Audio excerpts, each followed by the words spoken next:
Good morning, everyone. I'm Jonathan Little. Hope you're having a fantastic day. I have a new microphone. If you all can hear me, please let me know.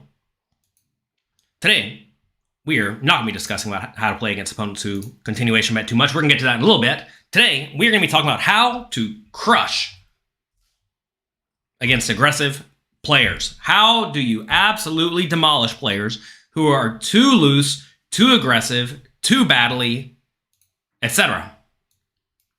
Sound is good. Good. I'm glad to hear it. Whenever you are trying to figure out what to do against any opponent, always ask yourself, what do they actually do wrong?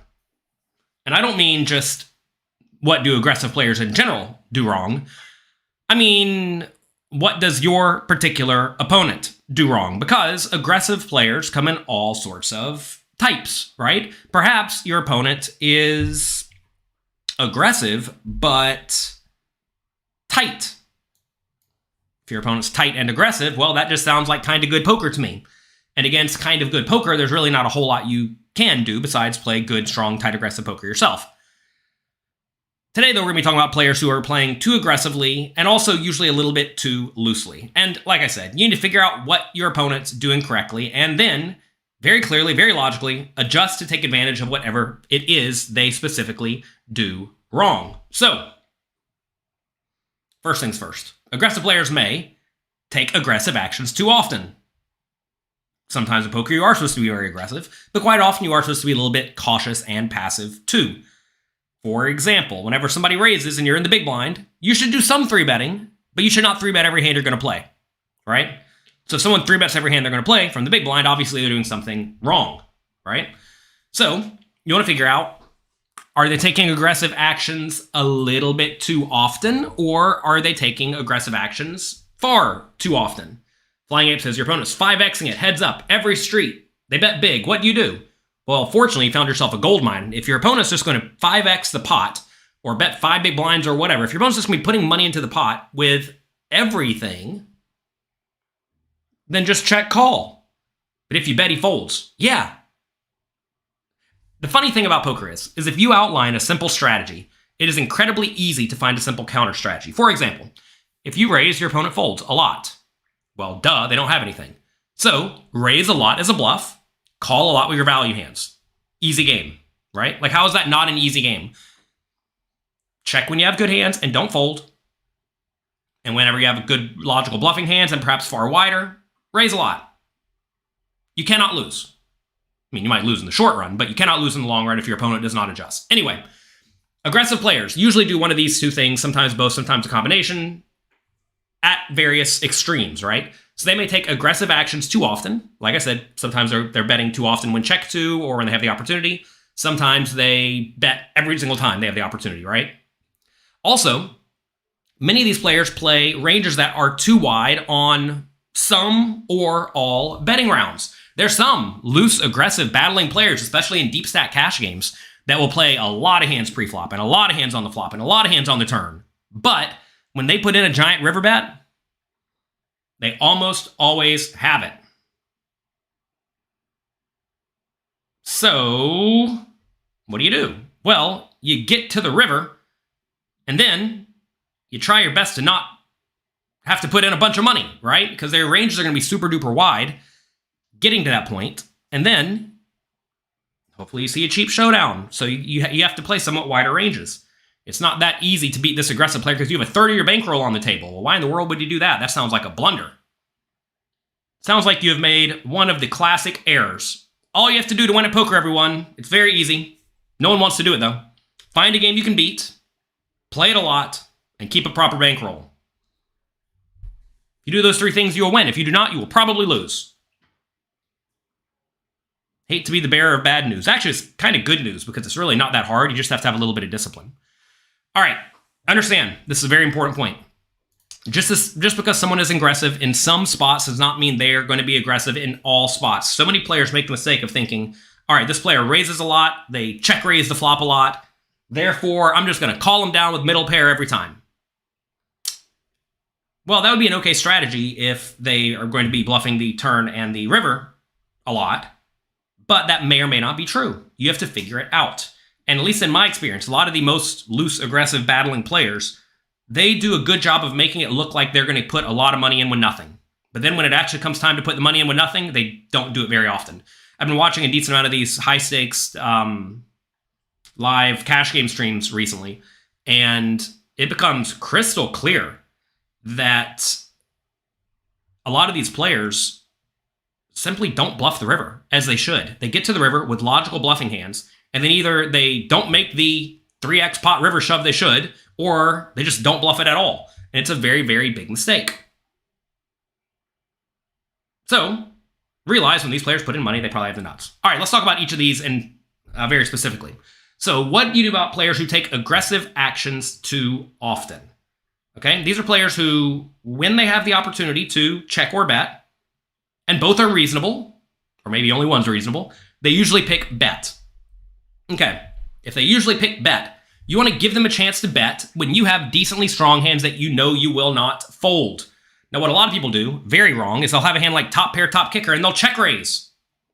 We have to realize these players have too much junk in their range. And if someone has too much junk in their range, and you have top pair, unless it's like 6-5-2, you probably want them in the pot, right? When you have a low top pair, you're actually kind of vulnerable to being outdrawn. But when you have a good top pair, like queen 7-3, if you're sitting there with any queen, do not raise against these aggressive players unless you want to get all your money in. And in general, I would not raise against these players because when you raise, they're going to fold out all their junk. And on queen 7-2, they're going to have a lot of 10-9s and 6-5s and middle pairs and ace-4 and just a lot of hands that are drawing thin or dead. And when I say thin or dead, I don't mean 0%. I mean like 5%. You know, they're in pretty terrible shape. So you want to keep your opponent in the pot. But so many players, especially in the small and medium stakes, they make their top pair and they check raise it every time, and that allows the aggressive players to easily get out of the way.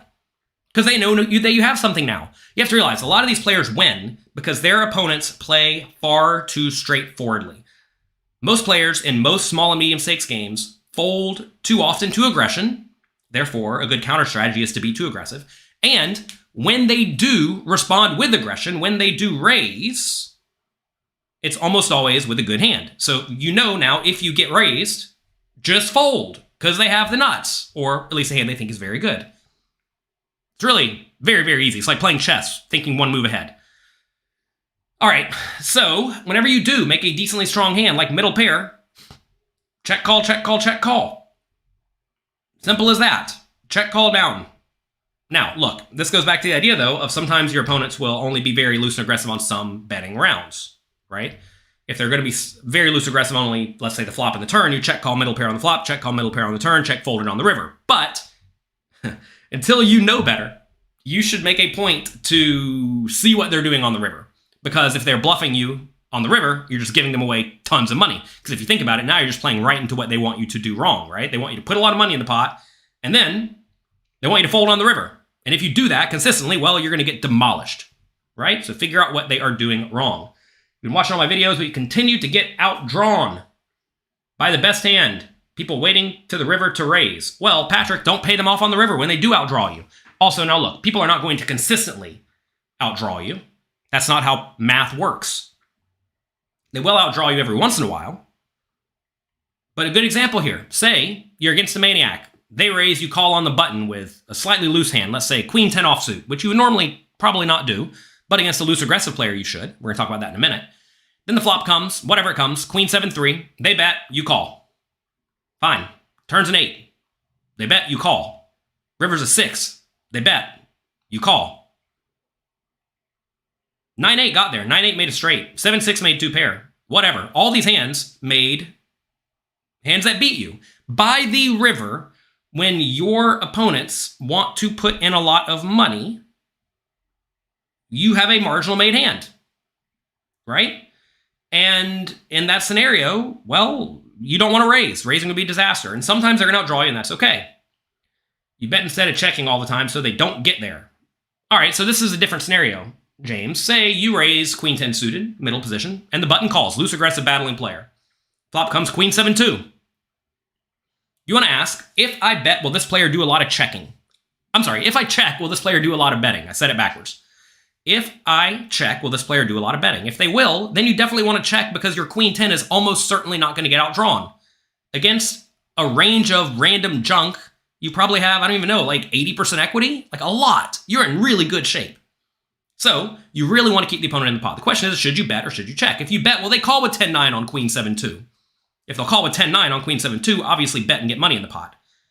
That said, most people just fold the 10-9 or 9-8 or whatever on queen 7-2, so maybe you don't want to be betting in that spot. Maybe the right play is to check and give them a chance to bet. And if you check and they bet, you call. And then on the turn, you check and they bet and you call. And on the river, you check and they bet and you call. And you play a medium pot with your good but non-premium hand.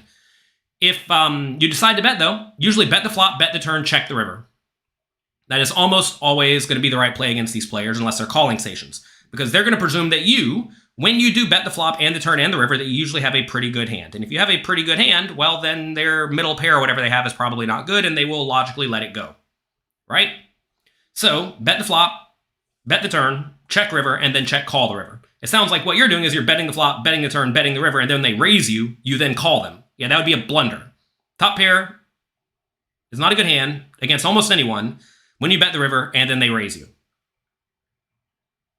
It's so uncomfortable to check call. It's not uncomfortable to check call. Why is it uncomfortable? You know you're keeping them with all their junk. You feel like you are a puppet playing to what someone else dictates. This is all in your head. This is all in your head. You should not think that a betting action or a checking action, either one, makes you a puppet.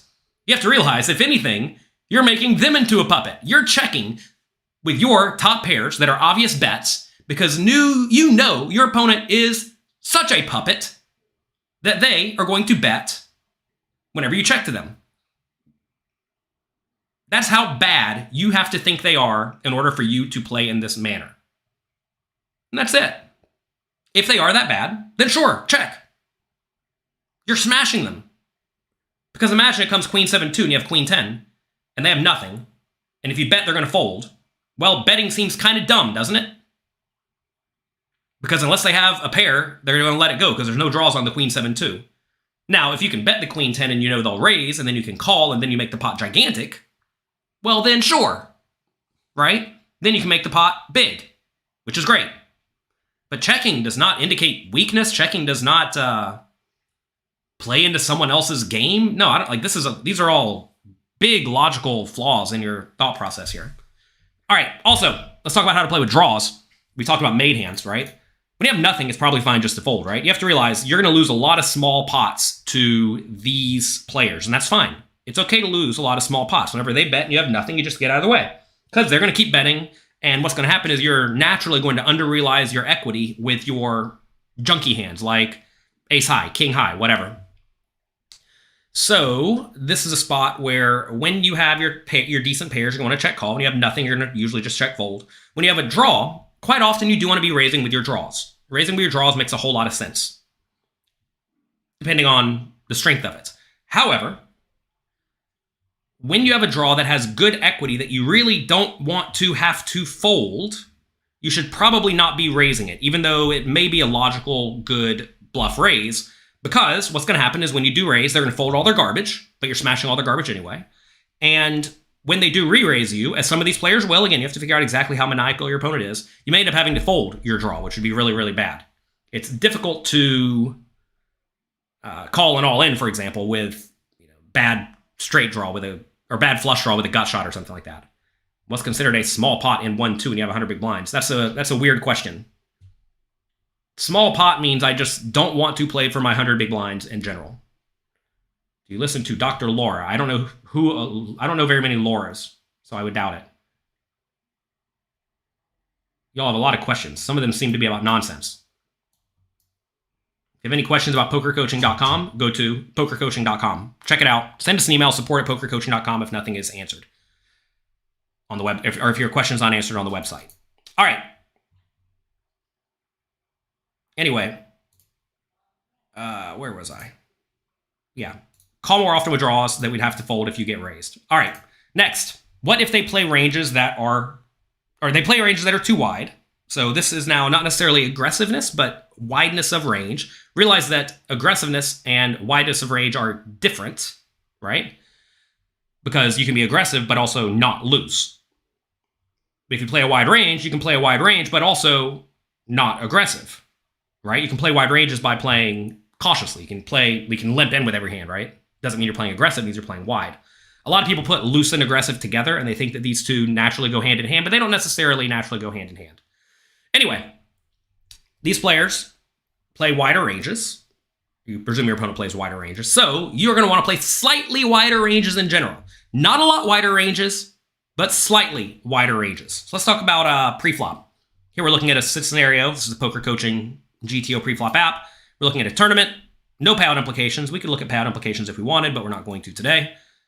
80 big blinds deep. We're on the button versus a raise from the cutoff. Cutoff raises. Here's the GTO strategy, roughly. So in this scenario, the hands in red, re-raise. Hands in green, call. Hands in blue, fold. Okay? This is hopefully very standard for most of you. In this spot, though, let's say your opponent's raising a little bit too wide in the cutoff. Well, what's a cutoff raising range look like? You can go to cutoff, RFI. This is what the cutoff should be raising. So are they raising wider than this? Maybe they raise more suited hands. It's kind of hard to raise a whole lot more suited hands, though. Maybe they raise stuff like every ace X. Maybe they raise king 8, queen 8, jack 8, 10 8, 9 8, 8 7, 7 6. Maybe they raise these hands, right? And if they do raise all those hands, their range is going to be far too wide. Okay, so let's keep that in mind. What should we do on the button versus a raise from the cutoff? Well, you want to ask, how will they respond to aggression? Will they call every time or will they fold every time? When I say every time, I mean most of the time. Will they call more often than the GTO strategy or will they fold more often than the GTO strategy? Well, in order to know that, you have to know what the GTO strategy looks like. What does the GTO strategy look like for the cutoff? So we can do cutoff versus 3-bet from button. This is what they should do. And this is why it's important that you study game theory optimal strategies, because if you don't know what they're supposed to do, then you don't know how you should logically adjust. All right, so they should re-raise. Pocket nines and better, an ace queen and better, ace queen suited and better, right? Plus a few bluffs. They should be calling all the ace-x suiteds, good strong suited cards, good strong suited connectors, all the pairs, and a few of the high cards. Okay? They should be folding stuff like queen-jack offsuit, king-10 offsuit, queen-10 offsuit, queen-8 suited, jack-8 suited, ace-6 suited, ace-7 offsuit, etc. So you want to ask, what does your opponent do wrong compared to this? A lot of people think they shouldn't study GTO strategies against bad players, but it's very, very important to study GTO strategies because if you don't know what they do wrong, you're not going to know how to logically adjust. So let's say they're going to call with everything. Let's just pretend they raise preflop and they call with everything. Maybe they re-raise the best hands and that's it. So use your brain. Everyone sit here. Use your brain. Think about this. What should you do if your opponent's going to call your re-raise with every hand that they open with, except for the best hands, which they're going to re-raise? Presume they're not going to 4-bet bluff you with these hands on the bottom. So how should you adjust your GTO preflop range when they raise? Well, very logically, just use some logic. You want to re-raise with a wider range for straight-up value, right? In this scenario, you're going to want to re-raise with something like, just off the top of my head, maybe something like ace-8 suited and better, king-9 suited and better, queen-10 suited and better, jack-10 suited, maybe like pocket 6s and better, something like ace-10 and better, king-jack offsuit and better, maybe queen-jack offsuit, something like that. I think that's pretty nice. So you want to 3-bet with a much wider, much more linear range for straight-up value. And then it's probably reasonable to still call kind of wide, because their range does contain a whole lot of marginal stuff. Okay, that's what I would be doing in this scenario. That's how I would logically adjust it. It's actually going to look kind of like a big blind strategy to some extent, except for you're taking these hands in this region and you're kind of like pushing them up to this region. Maybe it looks more like a small blind strategy. Yeah, it looks more like a small blind strategy, actually. So in this scenario, we would take these hands here and push them up just a little bit. Okay? Should we have 3-bet bluffs? Consider that. Should we have 3-bet bluffs against someone who's going to call us literally every time? Maybe. I would generally recommend against it. You could have some bluffs. When I say bluffs, I mean like ace-8 offsuit, or 8-6 suited, or 5-4 suited, or king-3 suited? Should we have some really junky bluffs if you know they're going to call us literally every time? I would probably recommend against it. Look, it could be profitable. I would not be shocked if it is profitable, but it's one of those spots where whatever edge you're getting is going to be minimal, and very importantly, it's going to tip your opponent off to the fact that you are now 3-betting them a ton. And if you have someone who's raising far too wide, and they're not really adjusting against what you're doing against them, you kind of want to keep them making that error, right? This is where you have to decide, am I trying to kill the sheep or shear the sheep? And I think shearing it's usually a little bit better. That's often the right play in most aspects of life. You do not want to kill the golden goose, even though it may taste delicious. So, I think calling with some portion of your range is usually very nice.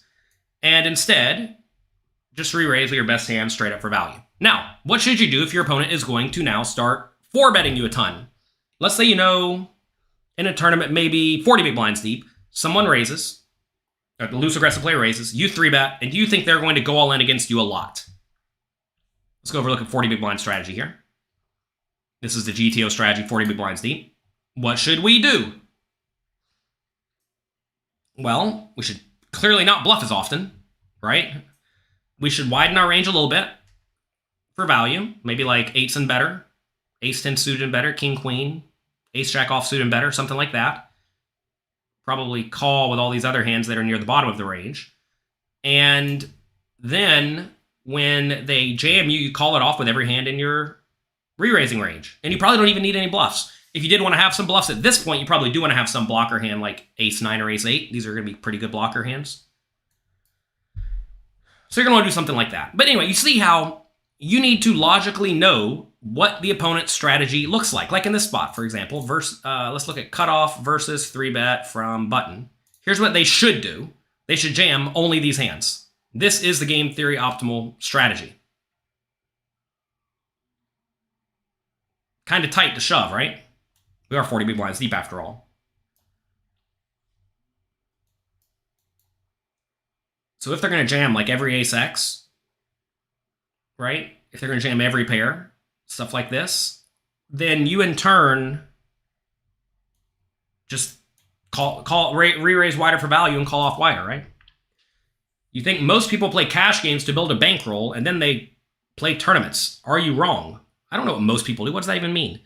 If you're smart, you find a game and you specialize. The way you get good at anything is to focus all of your attention and all of your effort at getting good at one specific thing. If you're trying to learn cash games and tournaments at the same time, that is honestly kind of ridiculous and a little bit egotistical to think that you, who are presumably not a good, strong, world-class player already, you're not already a professional poker player winning more than $200,000 a year, it's a little bit presumptuous to think that you will now, all of a sudden, be able to study multiple games at a time and play against players who devoted a lot of time and effort to this and beat them. So I recommend you focus. Can you do this for cash? Look, this is all in the poker coaching app. This is all, literally, we have a poker coaching app on your phone. You can pull it right up on your phone. It displays exactly the same thing. And it's also in the site. I mean, it's very, very, very easy. You just literally go to the site, click on tools, click on GTO pre-flop charts. It's right there. You can do all of this yourself. But I mean, if you do cash, I mean, yeah, cash, 100 big blinds, cutoff versus 3-bet from button. Versus 3-bet. There we go. Versus 3-bet from button. Here's what they're supposed to do. But if they're going to be 4-betting you much wider, obviously you play a different strategy. And obviously a strategy 100 big blinds deep is going to be very different than a strategy when you are shallower stacked. But look, I have made all the tools available on the site. I do my best to give you all the information. We also have ICM charts, right? I mean, we have ICM for when you're playing online, ICM when you're playing in live poker, et cetera, et cetera. I do my best to give you all the tools you need to succeed. How much is it? Go to pokercoaching.com, check it out. All right. Where'd my other PowerPoint go? All right, okay. So figure out how they're going to respond to aggression. Because people can play too wide and then respond very differently to aggression. Right? Because some players will call you far too often. Some players will re-raise you far too often. Right? And that's very important. After the flop, if they will fold if you raise them. Say you know someone raises pre-flop and they're going to continuation bet the flop every time, no matter what it is. Well, are they going to fold a lot if you raise, or are they going to call a lot if you raise? It depends. What your action depends very, very heavily on how they're going to respond. Alexander says you've been crushing 1-2 for over $5,000 so far in 2023. Good job, good work. Well, so if they're going to fold a lot, you want to raise with bluffs, obviously. And if they're not going to fold, you want to raise with value hands. And you especially want to raise with value hands that are vulnerable to being outdrawn. This is going to be stuff like top pair and whatnot. You know what? Let's actually take a look at a few spots. This is from the advanced tournament course. When they continuation bet too much. Let me get this centered. All right. Single raise pots versus the big blind. All right. Let's take a look at this. 40 big blinds deep. Low jack raises. This is under the gun six-handed. Oh, going to the wrong thing. Try to make this the right size. Whatever, close enough. 40 big blinds deep. Low jack raises, big blind calls. Low jack is under the gun six-handed. Flop comes 8-6-2. Here's the GTO strategy. Again, this is all from the advanced tournament course on pokercoaching.com. Big blind checks. It's on the low jack. Big blind should check everything. Big blind should be potting it with a very strong polarized range. Okay? Big blind should be potting it with a strong polarized range. As you can see very clearly here, it's something like King 8 and better is potting it. And then a smattering of draws, right? Most of the marginal made hands are checking, like King 6, under pairs, etc. Okay? This is a very, very common scenario, common stuff. Overcards are bluffing a lot of the time. That low jack, no, this is when the low jack raises and the big blind calls, and the flop comes 8-6-2, and the big blind checks. This is what the low jack should do. Okay? This is what the big blind should do against this strategy. Okay? So after the low jack bets pot, this is what the big blind should do against the pot size bet from a good, strong, polarized range. They should call with basically everything and only raise with the best hands that are vulnerable and some bluffs. I said the big blind should be potting it. My fault. The low jack should be potting it. Always default to whatever the charts say. It's difficult to read the chat and do all this at the same time. I apologize for my errors. Anyway, here we go. This is what the big blind should do. They should check raise with ace-9, check raise all in for 40 big blinds. Ace-8, I said ace-9. Ace-8, pocket nines, a few bluffs, right? These are flush draws. You don't get to raise very often against a pot size bet. All right, fine. What about if we consider some things that your opponents will do wrong? What do a lot of people do wrong on 8-6-2? In the low jack shoes, when check 2. I think a lot of people in the low jack shoes bet small every time, too often. So let's consider this. Here, we have the low jack betting with everything using a small bet size of 25% pot. This is what a lot of people do who studied a little bit. They think, all right, raise and just continuation bet a lot and small. And to be fair, it's not a bad strategy. It is not a bad strategy if your opponents will fold too often. It's actually a good strategy in the small stakes games to raise a lot and continuation bet small a lot and then go from there. Because most players drastically overfold pre-flop and on the flop. Now, I know we're talking about loose aggressive players today. Some players never fold, but a lot of players overfold. Anyway, say they bet everything, fine. What should we do now if we run this strategy against, well, essentially we say, what is the GTO strategy assuming your opponent makes this mistake? This is what solvers are very good for. For all those who think GTO solvers are only good at running GTO against GTO, you're very wrong. They're also good against running a strategy, well, the GTO against a strategy, a predetermined strategy that you enter in. Here we entered in, the opponent's going to raise pre-flop with all his hands, then bet minimum, or bet 25% pot on the flop. What do we do now? Well, now we raise a ton. We are actually raising, how much is this? We are raising 28% of the time, calling 55, and folding almost never. We're folding almost never because the opponent's range is far too wide, right? And we're only folding our absolute trash. Essentially, hands without a backdoor flush draw. We're only folding hands without a backdoor flush draw. And we get to raise very, very often. Notice against the GTO strategy, we have to fold half the time when they bet. That's for a few reasons. First, they're using a better strategy, but also their range is stronger when they bet, and they're betting huge. When they bet huge with a strong range, you just don't get to do a whole lot about it. When they bet tiny, though, with a range that's far too weak, you get to raise a ton. So let's take a look at what's raising. Lots of top pairs are going to raise. Notice almost all top pairs are raising. Not almost all, but a large chunk of top pairs are raising. Also, a whole lot of draws are raising. These are mostly flush draws, some of backdoor flush draws, right? We see some middle pairs even getting to raise. We see 6-5 raising. We see 6-4 raising, right? So some middle pairs get to raise. We also see a bunch of random overcards to get to raise. It turns out 2 overcards is pretty good.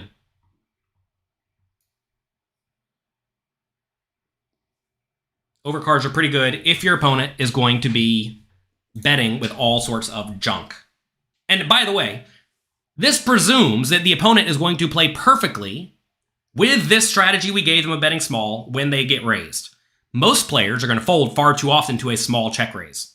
This is a small check raise, by the way. We have them betting 1.5 big blinds. We're making it 5. So a very, very small check raise. Okay?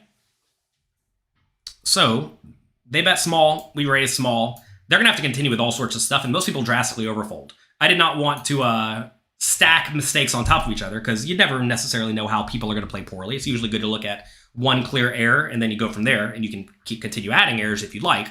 But look at the first one first, and then you can extrapolate logically. If they're going to fold even more than they should against a check raise after betting with everything, then we can check raise even wider, right? You play lots of cash games with multi-way pots. What does the solver recommend? Well, that's obviously a big question. We do have a large multi-way section in this advanced tournament course. Also, we have lots and lots of content on multi-way pots for cash games as well in pokercoaching.com. There's a few simple multi-way GTO programs, and then we run a lot of the spots through Munker Solver, which is very, very good at solving multi-way spots. It takes a lot of time, a lot of energy, a lot of money, but I'm happy to do it for all of you. All right, let's take a look at another spot. Let's presume someone has studied a decent amount. They know that they're supposed to pot it. Actually, they know they're supposed to bet bigger on eights. What am I saying? This is a different spot altogether. Forget everything I'm saying. Okay, low jack raises, big blind calls. Ace, 8, 6, 2 spades. Big blind checks, low jack's supposed to bet 60% pot most of the time on this board. As you see, here they are. Here's the GTO response, check raise small with good strong polarized range, fold a lot, etc. Common stuff. You may be surprised to see a lot of flush draws just check call, but you really don't get to raise all that often here because the low jack has a really strong range in this spot. Okay, fine. What should we do if instead of checking with all these hands that are checking, they opt to bet them small? Ignore this. This is not right. Instead of checking a large portion of the time, we have them betting everything with a mix of small and big bets.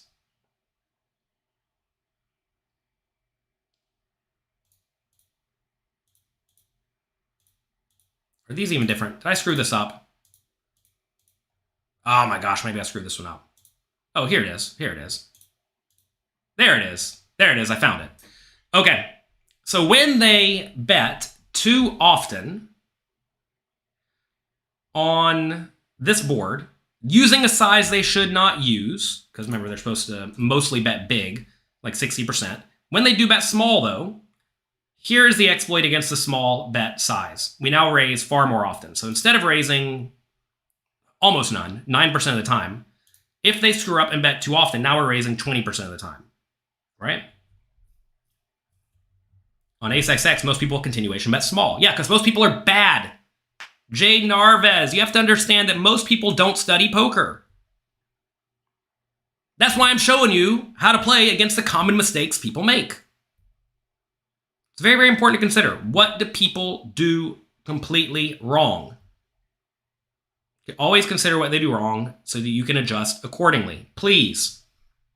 That's why you run the solver against the adjusted strategy you think your opponent does incorrectly so you can get the correct output. So if you know someone continuation bets this ace-8-6 every time small, check raise a lot. The very important thing to look for here are the bluffs. Which bluffs are bluffing here? Notice stuff like 10-9, Jack-9, Queen-9. These are bluffing, kind of uncommon bluffs. Notice our flush draws raise far more often, right? What else is happening here? Notice stuff like 7-5, draws that normally don't want to check raise and get jammed. Check raise that far more often. right? Essentially, a lot of the draws that are not raising so often, they just raise a lot more often. Notice stuff like King 9 normally pure folds. It obviously has to call or continue some now because we're getting... Well, we're getting better odds and we're against a range that's far wider. How do you play specific boards? Run it in a solver, Flying Ape! By the way, in the tournament course, we actually have presets. We can go through and easily enter all this information into the solver. Then you enter whatever board you want, 222, if you want to study a spot that never comes up. Enter 222, and it'll tell you what to do. You know, you have to understand, at the end of the day, I'm trying to teach all of you to fish. I'm not trying to fish for all of you. I'm not going to go out and play the poker for all of you. I do my best to give you all lots and lots of common scenarios to look at, but at the end of the day, if you want to get good, you're going to need to do a little bit of studying, a little bit of digging yourself. All right, let's take a look at another spot. This is a fun one. Here we have button versus, here's a button continuation betting strategy using only a small pot, or small bet on queen 5-5. So button raises, big blind calls, queen 5-5 with a flush draw. Big blind checks. What should button do? Button should use small bets in this spot, maybe even smaller than 25% pot, honestly. But if they are going to bet this spot, they should bet pretty infrequently and small. Notice here we have them betting only a third of the time. Against this strategy, big blind gets to raise pretty aggressively because they're facing a small bet and they have a lot of fives, whereas the button has way fewer fives, right? Notice button has almost no offsuit fives, whereas big blind has some offsuit fives. That lets them check raise very aggressively. Betting size on rainbow smaller. Yeah, as the board is less coordinated in general, you usually get to bet smaller. That said, you should probably just bet minimum on these boards anyway. All right, this is what we should do in this scenario. Take a second to think about this. I'm going to give you all a little quiz here. Use your logic. What should we do if the person continuation bets 25% pot with everything? Take a second. Consider it. This is an interesting spot because we have a giant nut advantage in the big blind. When the big blind has a giant nut advantage, I'll go ahead and spoil it for you. They get to raise a whole lot more often. When the big blind does not have the nut advantage, they get to call more often. So keep that in mind. If you don't know the term nut advantage and range advantage, well, check out pokercoaching.com. Go through the fundamentals course. It's completely free at pokercoaching.com/fundamentals. Also check out the tournament and cash game masterclasses. We discuss these common concepts. Like right here, queen 5-5, button just doesn't get to bet more often, or doesn't get to bet often because they lack the nut advantage. And also that when they do bet, they have to bet tiny because they also lack the nut advantage.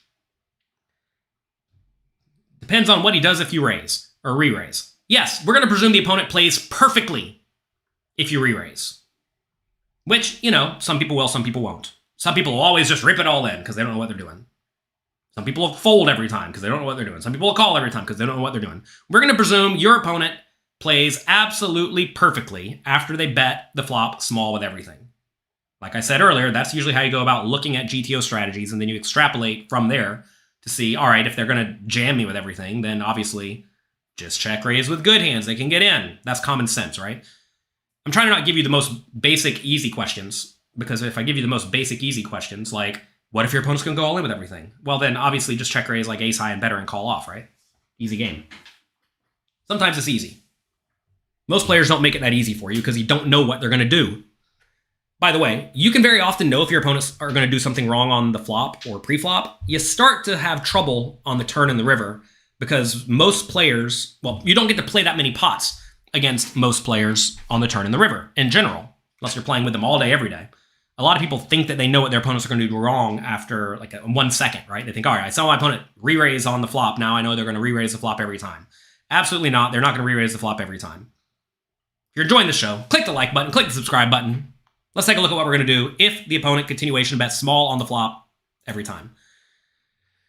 They bet tiny, 25% pot with everything. Again, ignore this. Here's our strategy now. We get to check raise basically everything we're going to continue with. Notice, interestingly enough, we actually fold the same percentage of the time. Kind of neat to see. We fold 35% in one, 36% in the other. Basically the same thing. But now we raise with almost our entire range. Why are we raising with our entire range? And again, this presumes the opponent plays perfectly. We're raising with our entire range because the opponent's range is just so full of garbage, they can't do anything about it. Plus, the big blind has a lot of top pairs and a lot of trips. A lot of top pairs and a lot of trips. And notice our raising range is, we're raising with all of our top pairs and all of our trips. And a whole bunch of nothing. We have a lot of flush draws. We have a lot of king highs, which have overcards when they have a queen. That's a pretty good hand to have. You'll also find you typically want to be bluffing with hands that are cards that wrap around the queen or the 5. So that's why you see stuff like 7-6 raising, 8-7 raising, 4-3, 4-2, right? These are cards that can make straights. Also, we're going to see like a lot of king highs. King Jack, King 10, King 9, King... Yeah, so they notice these raise every time, right? Jack 10 raises a lot. Jack 9 raises a lot. It's pretty common stuff. Also, Ace High, same thing, right? Ace High has overcard to the queen, so you get to raise it the vast majority of the time. For simplicity, I would just not call this 6.5% of the time. I would never call here. I would go from there. Okay, let's take a look at one more spot. Here, button raises, big blind calls, Jack 6-5. Here's the button GTO continuation betting strategy, kind of convoluted on this rather tricky board. Notice we have some big bets with our good but vulnerable hands. That's going to be decent top pairs and better. Right? We have small bets with our medium strength hands. It's going to be weaker top pairs, also some middle pairs, and various other bluffs. Then we have lots of checking, also with mostly medium strength hands and just a bunch of junk. Okay? That said, here is the big blind GTO strategy against a small bet, 25% pot bet, okay? Some raising, nothing too insane. These are, by the way, bluffs here that most people do not find with backdoor flush draws with the king and the queen overcards. An overcard with a backdoor straight draw is a really good hand. Overcard, backdoor straight draw, backdoor flush draw loves to raise on these uncoordinated boards. Anyway, what do we do if the opponent bets 25% pot with everything on the flop? As a lot of people do. Jack 6-5, they bet everything. Let me take a second and think about this on my own because I don't actually know the answer. Let me think about this. Notice we're already playing a pretty loose aggressive strategy against this small bet. Can we get a whole lot looser? By the way, if the opponent... Well, first off, take a look at this range on the left. The small bet size is mostly used with a pretty marginal range, right? Looks like top pair, kind of bad kicker and worse, although, you know, some good top pairs are mixed in and sets are mixed in, whatever. Given the opponent's range is kind of weak to bet small, that allows us to continue very wide. And also, they're betting small, which allows us to continue very wide. So I don't think we're actually going to get to continue all that much more often because we are already folding only 27% of the time. T-Dub says, finding those interesting bluffs is where you need to improve. Yes, where a lot of people need to improve. That's why I pointed out to all of you here today, free on YouTube and Twitch, just for all of you. You find your betting and raising range is too value heavy. Yeah, a lot of people's raising range is too value heavy. If your opponent raises too often for value, what should you do? Well, the answer is fold more often, right? Anyway, here's what you do if they bet small with everything. We fold a little bit less often. Do we raise more often? We were raising 30% of the time. So slightly more raises, slightly less folds. But not a big adjustment, honestly. Right? So what are we doing differently? Okay, let's take a look at the differences. Notice we're raising...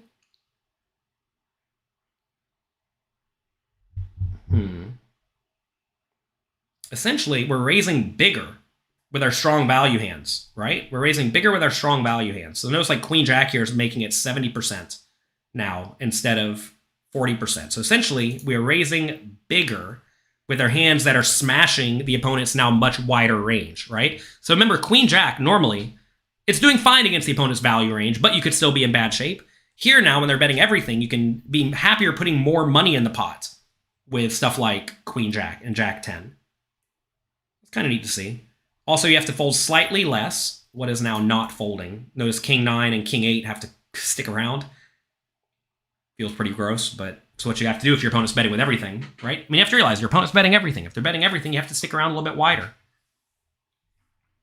And we're raising bigger. So not really raising that much more often, not really calling that much more often, but when we do raise, we're raising bigger, especially with our most vulnerable made hands. And which bluffs? Take a look, which bluffs are raising bigger?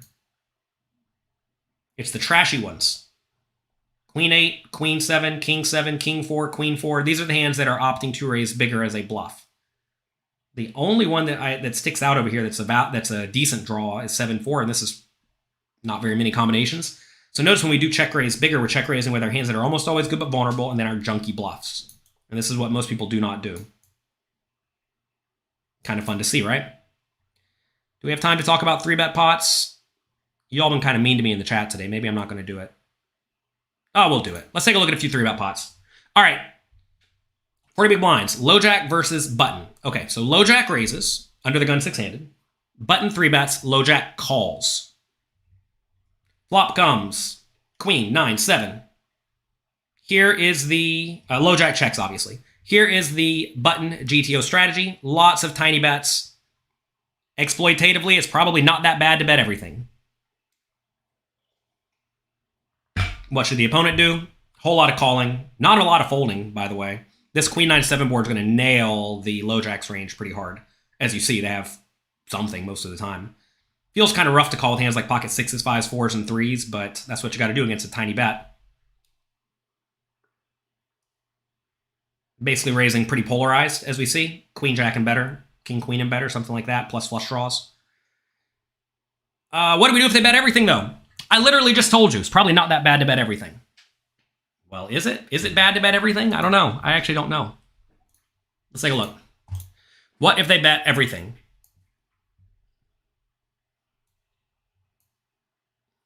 It actually is pretty bad to bet everything if the opponent plays perfectly. Look at my notes down here. You lose 90 big blinds per 100 hands if you bet everything on this flop. Tiny, tiny mistake. Instead of betting 20 or betting 73% of the time, if you bet everything and your opponent adjusts optimally, you lose 90 big blinds per 100 hands. Ugh. What is a tiny bet? Tiny bet's 25% pot. It says the amount here. Maybe you can't see it. It does say 25% pot here, though. So if you bet 25% pot with everything, now, if our opponent plays perfectly, which they don't, but if they play perfectly, we lose 90 big blinds per 100 hands. That's a lot of money, by the way. 90 big blinds is a lot of money per 100 hands this comes up. All right, anyway, what should they do? They should raise more often, obviously. Notice they are raising small to about 2.5, right? To about 2.5 times the amount that you bet, whatever that number was. So tiny pot size or tiny raise. And they're raising tiny, even 40 big blinds deep only. Remember, pot's getting close to all in. They're raising tiny with top pair and better, basically. Notice top pair and better. High equity draws for flush draws. Middle pair, the 9-8 and 9-7, or 9-8 gets in there. 10-8 gets in there. And then a few sporadic bluffs with ace-jack and ace-10. I suppose because these block the ace-queen from button's range and pocket aces from button's range. Kind of neat to see that that's the bluff, right? I would not have naturally thought ace-jack and ace-10 are the bluff.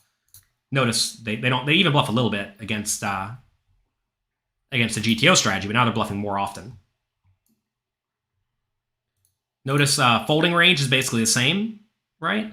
But raising percentage goes up. So we were calling 60% against the GTO strategy. We're only calling 45% against the strategy that bets a little bit too often.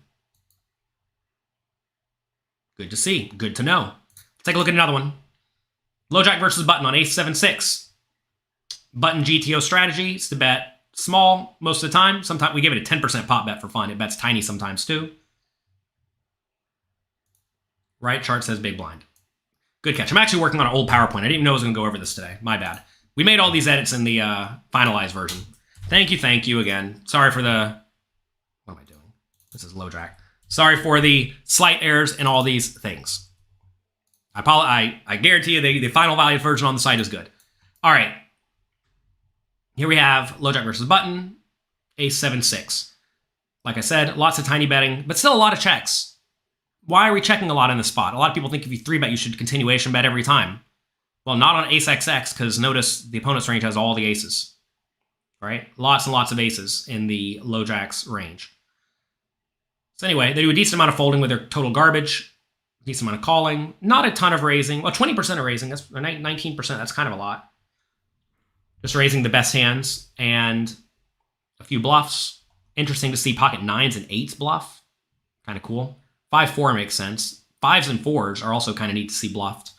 These are some backdoor draws, right? Notice you don't want to raise 9-8 so much, because if you raise 9-8 and get jammed, it's not a great spot at all, so you instead opt to call it. This is a common thing whenever you're playing shallow-ish stacked. The high equity draws that lack showdown value don't necessarily raise when your raise size is not all in. Anyway, what do we do if they bet everything?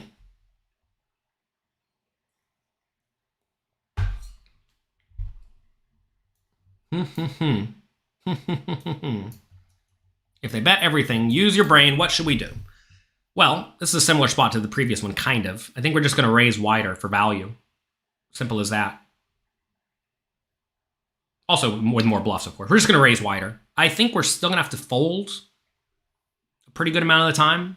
Because if you think about these hands here, these hands are in pretty bad shape, right? Like king highs and queen highs and jack highs are in pretty bad shape. So I think there's nothing you can really do with these. But I do think we're going to call a touch wider, and we're going to raise more often. So let's see. Call is 43%, raise is 19. Woo, a lot more often. Raising 38, calling 21. Folding basically the same. Notice we are just raising far more top pairs. Makes sense, right? Do we want to do another? No, I'm done for the day. You've been mean in the chat box to me. We're going to pack it up. If you want to continuously study lots and lots and lots and lots of these scenarios, check out pokercoaching.com. This is all in the advanced tournament course.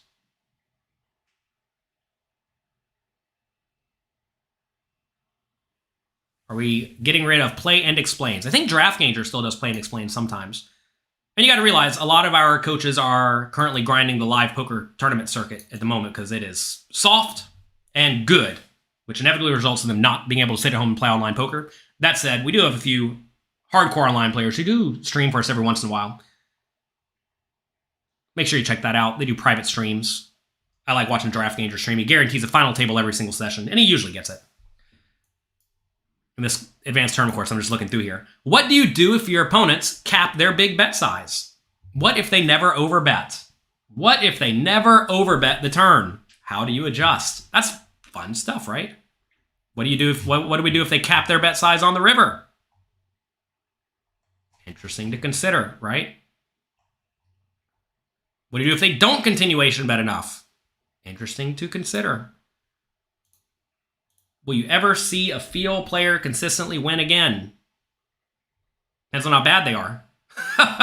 The funny thing is that most people at this point play pre-flop and flop pretty well. Most people, however, do not play the turn in the river well. A lot of players are kind of field players on the turn in the river. I was watching a lot of these high-stakes cash games actually recently, going through and running some of the spots in the solver, and a lot of the best players are not playing GTO on the turn of the river at all. They especially cap their big bet sizes. They do not use overbets nearly as often as they should, and even when they do overbet, they're usually not blasting it as they should. So, what does that mean? Does that mean they haven't studied it? Does that mean they're trying to exploit their opponents? I don't know.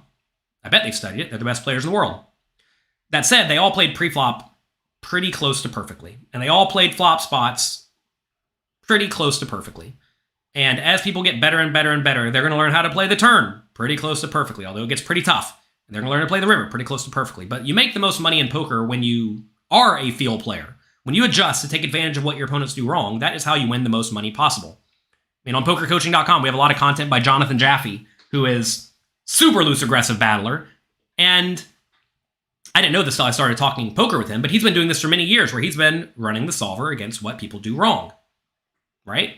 And he knows what the GTO strategy is, but he knows that he can make more money by playing not the GTO strategy.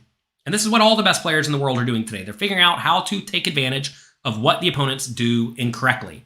And then you have to extrapolate and do a lot of work and run a lot of sims, because if you think they do very specific things wrong, then you can enter all that into the solver. Let me tell you what the best online players do. They get tons and tons of hands. Many millions of hands for players at a specific buy-in level. Let's say you play $100 games. Okay, we have 100 million hands. You go through and you use something like Poker Tracker to figure out what percentage what logical percentage they do in every spot. Like, how often are they raising in this spot? How often are they calling in this spot? And then you go through and logically assign those ranges to those spots. Then you run the solver against that strategy for all the spots, all the common spots. And now you know the adjusted strategy against the generic player in these games. And that's what you do. That is now your new GTO strategy. And it's going to have stuff like re-raise them on the flop far more often than GTO, or raise them on the flop far more often than regular GTO, et cetera, et cetera. And it's a lot of work. It's a lot of effort. But essentially, these are field players because they're not playing the straight GTO strategy. They're playing some weird different strategy based on the study they have done and the knowledge they have acquired from studying the player pool, right?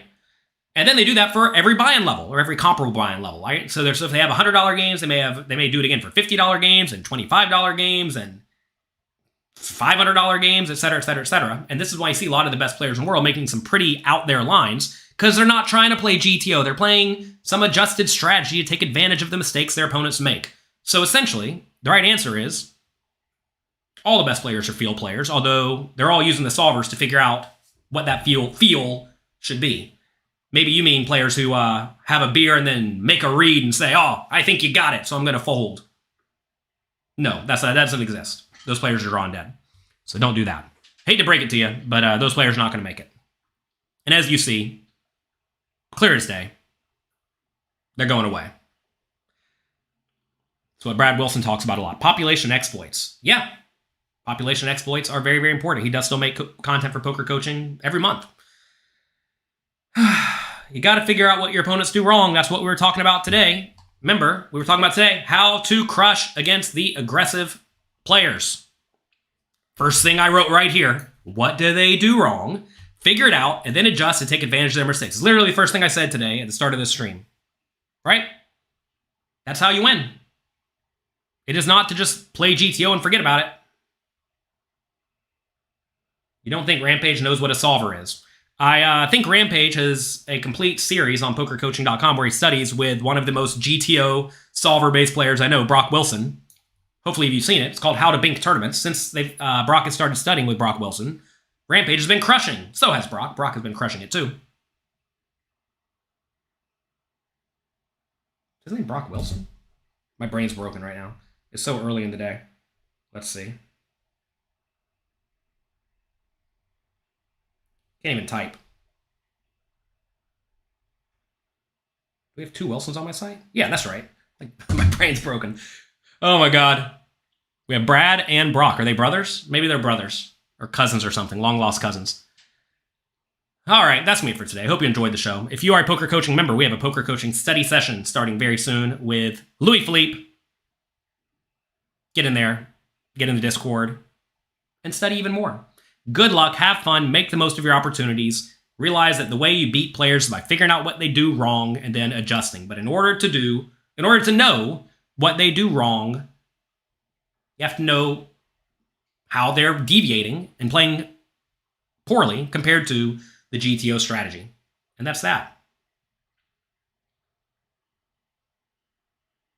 Do I offer one-on-one coaching? Yes, we have one-on-one coaching available at pokercoaching.com. Go to pokercoaching.com/private and check it out. Good luck, have fun. Hope you have a wonderful week. Make the most of your opportunities. And I'll talk to all of you next time. Thank you all for being here. Click the like and subscribe button. I'll talk to all of you later. Bye-bye.